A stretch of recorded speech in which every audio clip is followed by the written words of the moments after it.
तभी ton ton ton की आवाज आती है। सभी लोग एक दूसरे की तरफ हंसते हुए देखते हुए कहते हैं, चलो आ गई। हाँ चलो आ गई। सिटी बस बस स्टॉप पर आकर रुक जाती है। सभी बस स्टॉप पर खड़े लोग बस में बैठने लगते हैं। कुछ ही पल के बाद बस चलने लगती है। तभी एक आवाज आती है, अरे रुको रुको, रोको, कोई बस रोको। एक लड़की बस को पकड़ने के लिए आवाज देते हुए भागती है। तभी एक हाथ उसकी तरफ बढ़ता है, जिसे पकड़कर लड़की बस में दाखिल हो जाती है और खाली सीट पर जाकर बैठती है। लड़की के बगल में लाल साड़ी पहने 27-28 साल की एक बेहद खूबसूरत युवती चेतन भगत की सुप्रसिद्ध उपन्यास हाफ गर्लफ्रेंड पढ़ रही थी। तभी यह लड़की उस युवती से मजाक में कहती है कि आप किसकी हाफ गर्लफ्रेंड है? युवती कहती है, थी। उस लड़की के चेहरे की हंसी एक पल में गायब हो जाती है और निराशा अपना घर बना लेती है। वह उस युवती से पूछती है, थी का क्या मतलब? थोड़ी देर बाद युवती बताती है, मेरा नाम अनामिका है। उस लड़की ने कहा, ज्योति? जी मेरा नाम ज्योति है। अनामिका ने आगे बताया, मैं दिल्ली विश्वविद्यालय में फिलॉसफी की टीचर हूँ। मेरी ज़िंदगी में मेरा एक खूबसूरत सा पल था आलोक, जिसके साथ मैंने अपनी पूरी ज़िंदगी के सपने संजोए थे।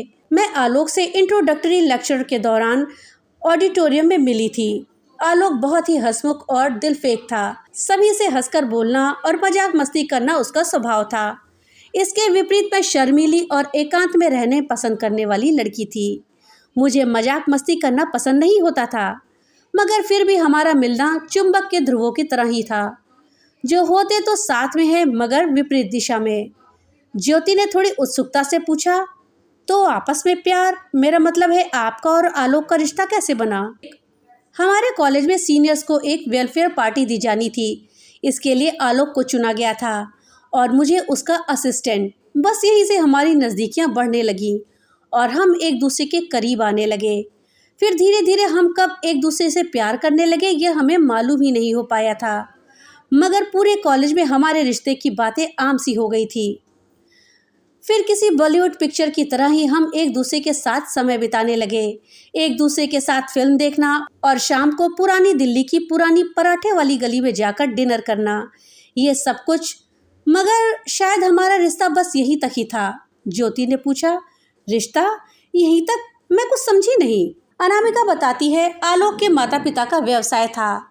वो चाहते थे कि आलोक भी उनका व्यवसाय संभाले और उनके सपनों को पूरा करे, मगर आलोक अभिनेता बनना चाहता था। इसी वजह से उसने ये कॉलेज चुना ताकि वो यहाँ पर रहकर अपने एक्टिंग करियर और एमबीए दोनों पर अपना कार्य कर सके और दोनों सपनों को पूरा कर सके। ऐसे ही किसी शाम को हम दोनों पार्क में एक दूसरे के साथ बाहों में बाहें डालकर बैठे थे। तभी आलोक के फ़ोन की रिंग बजती है। वो फ़ोन में पापा का नाम देखकर मेरी तरफ चिंतित अवस्था में देखता है और कहता है, पापा का फ़ोन है। मैं उसे फ़ोन को उठाने के लिए कहती हूँ। तभी अचानक बस एक ज़ोरदार ब्रेक के साथ में रुकती है। कुछ यात्री उतर जाते हैं तो कुछ बस में चढ़ जाते हैं। अनामिका आगे कहती है, आलोक मुझे वही अकेले में छोड़कर रिक्शे में बैठकर हॉस्पिटल चला गया। मैं कुछ ही पल बाद वहाँ से चली जाती हूँ। कुछ दिनों बाद आलोक मुझे कॉलेज की कैंटीन में एक कोने में बैठा हुआ मिलता है। मैं उसके पास जाती हूँ और पूछती हूँ, क्या हुआ आलोक, पिताजी ठीक है ना? आलोक मुझसे कहता है, पापा को हार्ट अटैक आया है। और मैंने पूछा, और क्या आलोक? आलोक ने कहा, पिताजी ने करियर के बारे में पूछा है। मैंने पूछा, तुमने क्या कहा आलोक? मैंने आलोक को पहली बार इतना सीरियस देखा था। आलोक ने अपना पूरा समय केवल अपने एक्टिंग करियर को ही दिया था, इसलिए एमबीए के अंतिम परीक्षाओं में उसका पास होना बहुत मुश्किल था। एक तरफ आलोक और दूसरी ओर मैं स्वयं।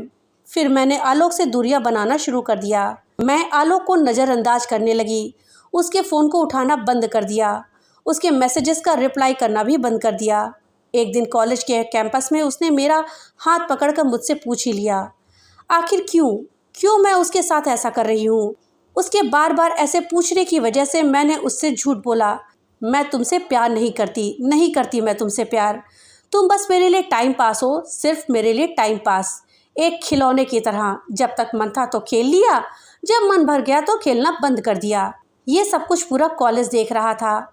मेरे इस व्यवहार से सभी दंग रह गए।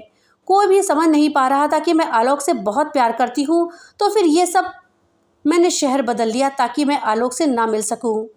तभी कंडक्टर आवाज़ देता है, दिल्ली यूनिवर्सिटी वाले निकल जाओ। अनामिका अपना पर्स अपने कंधे पर रखकर बस से निकल जाती है।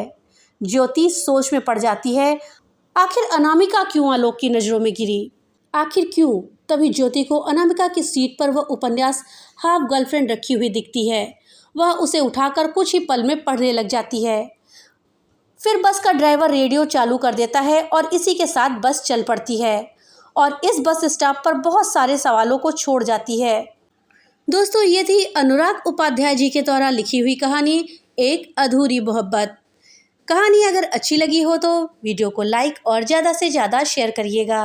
और हाँ, अगर चैनल पे नए आए हैं तो चैनल को सब्सक्राइब करना मत भूलिएगा और अपने विचार हमें कमेंट बॉक्स में लिख करके ज़रूर बताइएगा। तो मिलते हैं अगली एक नई कहानी के साथ, तब तक के लिए बाय बाय।